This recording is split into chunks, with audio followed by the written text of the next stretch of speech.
We've learned about igneous rocks and sedimentary rocks so far, and we saw that the igneous rocks came from a melt and the sedimentary rocks had to be transported and deposited, turned into rock. So we have those two types of things that are easy to envision. The last type are a little tougher. These are called metamorphic rocks. And metamorphic rocks are, you take any other rock type. You can take an igneous rock, you can take a sedimentary rock, heck, you could take another metamorphic rock. And what you do then is you heat and pressurize them, one or two or both, and then you change their chemistry. You change the minerals present, you change everything about them, their texture, their composition, the works, to make a new type of rock, and that's a metamorphic rock.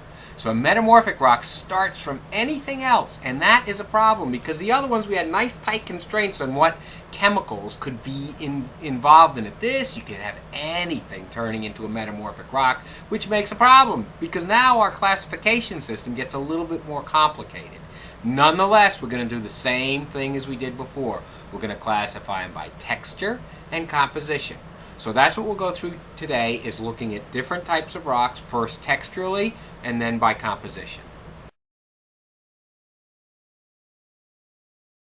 We're going to now classify our rocks based on texture, okay? And we can divide them into two basic categories. One category is if you're applying a lot of pressure to the rocks as they're being formed. The minerals will tend to grow parallel to each other. So you squeeze the rock like that, you're squeezing it in between that high pressure during their formation, and all of our minerals will line up. If you don't have the squeezing going on, then the minerals won't line up. And so therefore we can cut them apart based just on that. One type where all the minerals tend to line up, and that are what are called foliated rocks. If they don't line up, they're called non-foliated rocks. So a simple division between foliated rocks and non-foliated rocks is the first way we can do our classification scheme of these metamorphic rocks. We'll start off with the foliated ones because by far those are much more complicated. We start off with these metamorphic rocks and we'll start to cook them up. Starting off with some sedimentary rock or maybe an igneous rock, and we start to cook it up. And the first thing that will happen under this pressure is we will get this alignment of minerals, and we will get what is called a slate. Okay, and this is just basically a roofing tile. You could use it for writing on a blackboard, but this is a slate. Okay, and so that's the first step in our foliated process. Okay, so that's number one. The second thing we go to is we get them a little shinier than the slate was, and this is what is called a phyllite.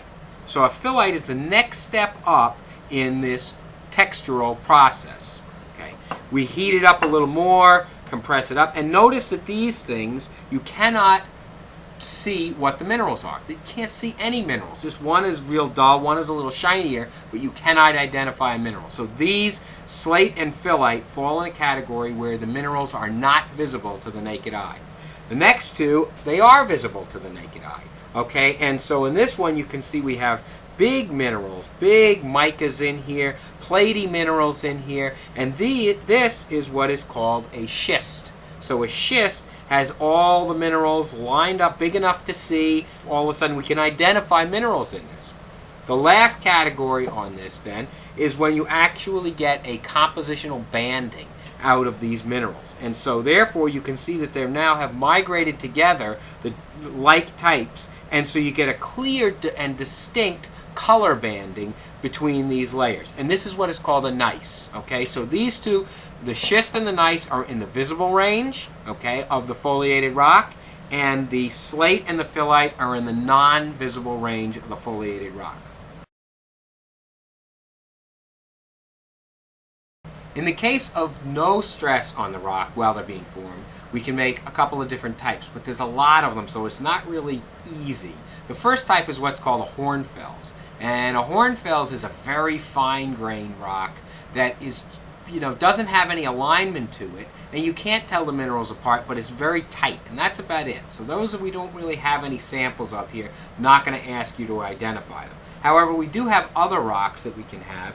One of them kind of goes in the category of either granophyls or skarn. And these are where the minerals are very big. Okay, so for skarns or granophyls, sometimes used interchangeably, the minerals get very large. Okay, and so that's how we can classify those. in addition, we have a whole bunch of other ones that we're going to have to go in by single rock type one at a time that also do not have any distinct layering to them. Let's try looking at what can happen to a variety of different rock types. So let's first start out with a shale. Okay, so here's the same shale that we used in the last time we talked about sedimentary rocks. Here's the shale. Now let's take that shale and cook it up into a rock, into a metamorphic rock. Alright, so we're going to start out with it at the surface. We're going to then bury it down. We're going to heat it up. We're going to pressurize it. It turns into another bunch of different rock types, a bunch of metamorphic rock types. Well, the first thing it's going to do is turn into a slate. And so here's our slate roofing tile. And we see that they look very similar. So how are you going to tell the difference between a slate and a shale? Well, if you hit a shale with a hammer, it has kind of a dull sound. But with a slate, listen to how that rings. So there was an old saying, what do they say? Shale is frail, but slate is great. So if you remember that, shale is frail, slate is great, you can look and tell the difference between the two. Actually, the slate, the layering on the slate is from original deposition. It's like a bedding. Whereas the stuff from the shale is from squeezing. So they really are made different ways. They just happen to look alike. Now, as we said, there's nothing else you can say about a slate except that it's a slate. So we can put that off to the side. And the next thing is a phyllite. And the phyllite starts to show what minerals are going to be made in these rocks. You can see, we saw that it has a sheen to it already, and those are micas being grown. Slates or shales tend to start out with a lot of iron, a lot of aluminum, a lot of potassium, a lot of sodium, things like that, a lot of silica to make quartz. And so that's the type of, it'll make a certain varieties of minerals that are high in these elements, okay? And one of them happens to be mica. So the micas tend to give that phyllite that sheen to it. You still can't tell what the minerals are, so we can't name it anything else but a phyllite. However, once we start getting up to higher grades, now we can start naming them based on some of the minerals that we can see. So starting out with a shale again, cook it up through these other stages, what do we get to? And we get to a schist. And you can see with the schist, now the grains are big enough to see, so we can start to name it based on what grains we have. Now what we can see in here is we have some black grains in this one and some of these big blocky grains. Okay, the black grains we can make the test, they're biotite. The big blocky grains are garnet. Okay, and then besides that, just sheen colored too. You can see there's some muscovite and quartz. Well, what we do is we have what are called index minerals. Okay, and you will look in your book, you'll see a group of index minerals. They go chlorite, biotite, garnet, starlite, kyanite, sillimanite. Those are in order. Those are the index minerals for the types that you might see. So what you want to name it by is what the highest index mineral is. This index mineral is indicative of how much metamorphism the rock has undergone.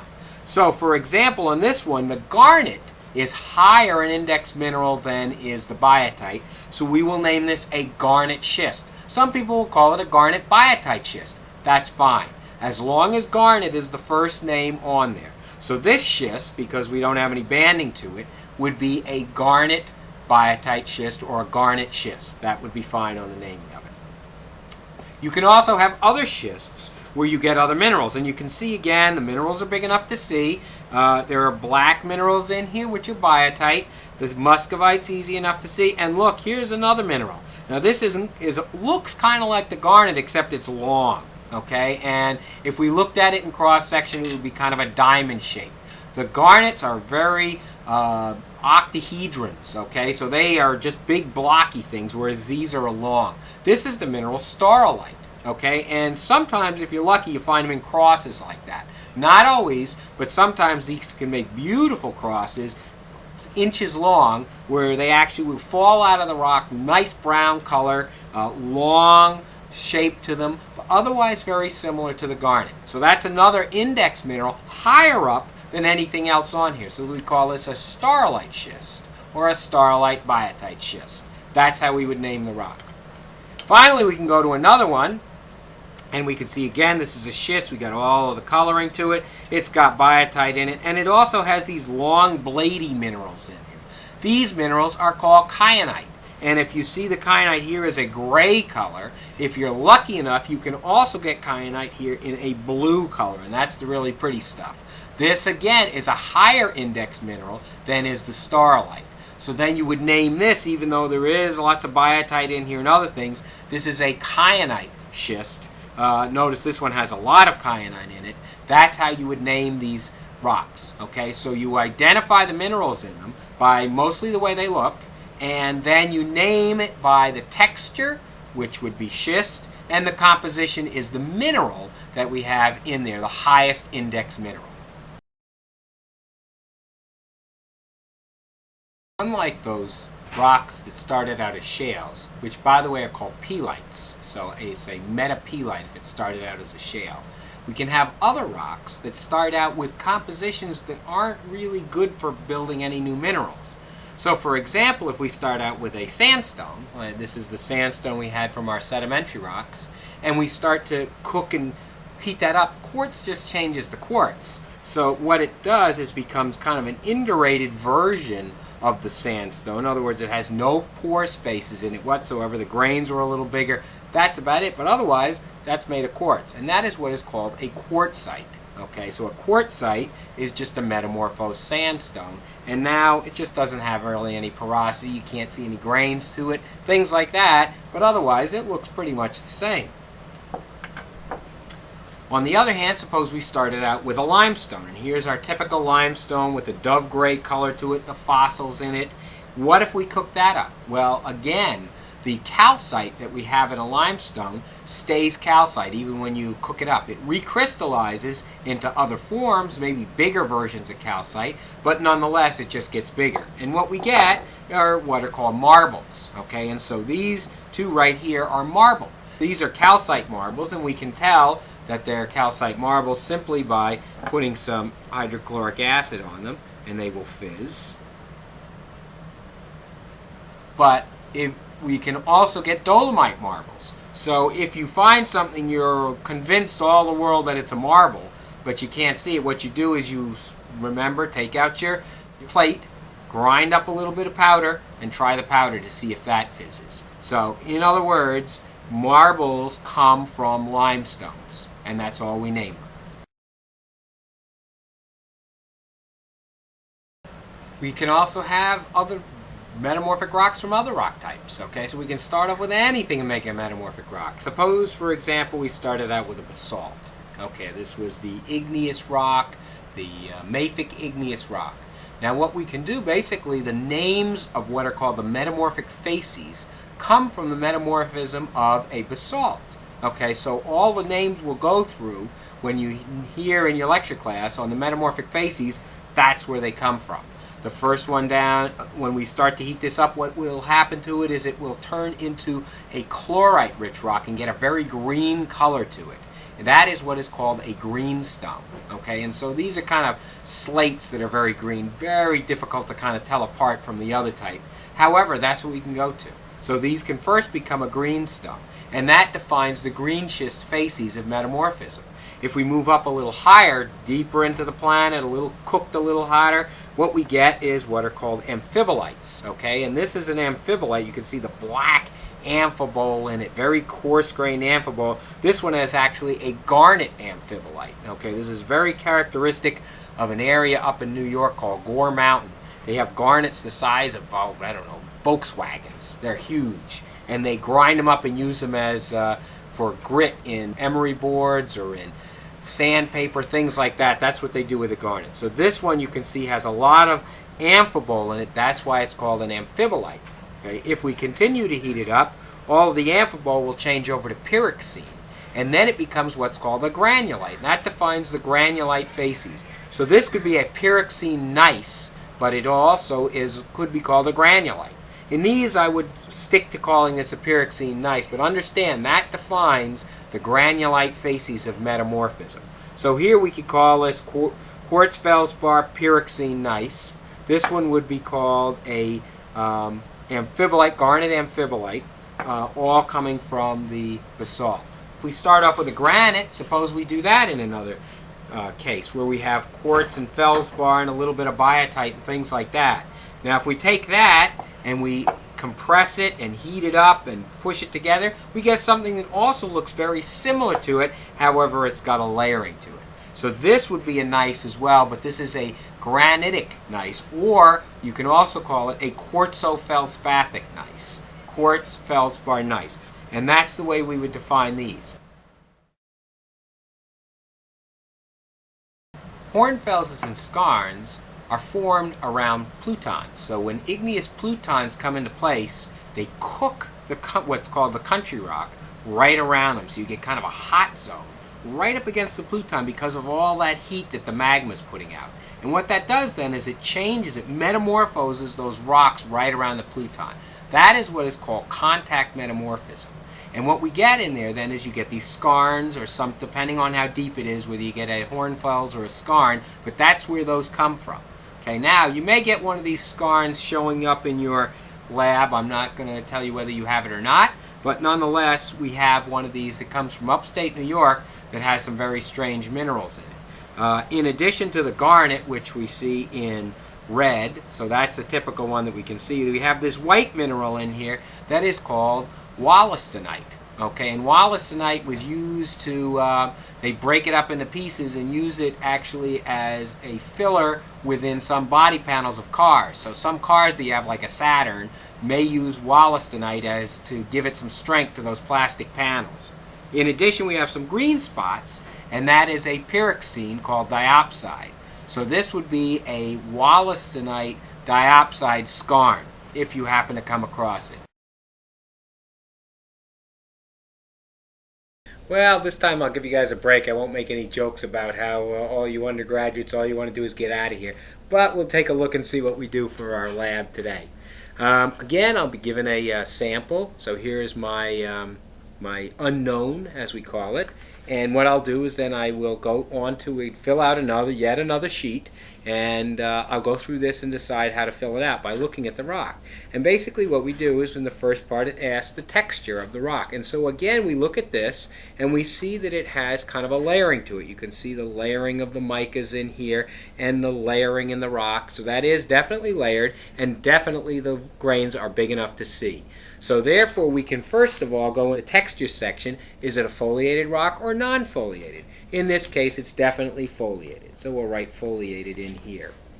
The next type is it will ask what the foliation type is. And we said it's big enough to see, so therefore we're talking about a schist. Now here they're asking about what the size of the grains are. Basically it's looking for mica grains. So I can just estimate the size in here. I'm not going to really go crazy and measure them off with a millimeter scale, but I can say on the order of a few millimeters to a half a centimeter. Mineral composition, well, certainly I have biotite in here, muscovite, quartz, and garnet. Garnet's the big one in there. So I can write in, and a lot of times you can use shortenings for these. So I'm going to write in shortenings for all of these things. And the parent rock of this, remember we said if it has a lot of micas in it, or garnets or things like that, we said it started as a shale. This again was what we call our metapelites. Okay, so this was a shale to begin with, and that's the parent rock. Finally, we're going to name the rock, and remember we said we use the top name of the index mineral that we can find. So garnet is the top one, so we can either name this a garnet schist or a garnet biotite schist. Either one will be acceptable. So I'll write in garnet biotite schist. And that gives us our name for this rock. And we'll go through and do the same thing for all the other unknown samples that you're given in lab.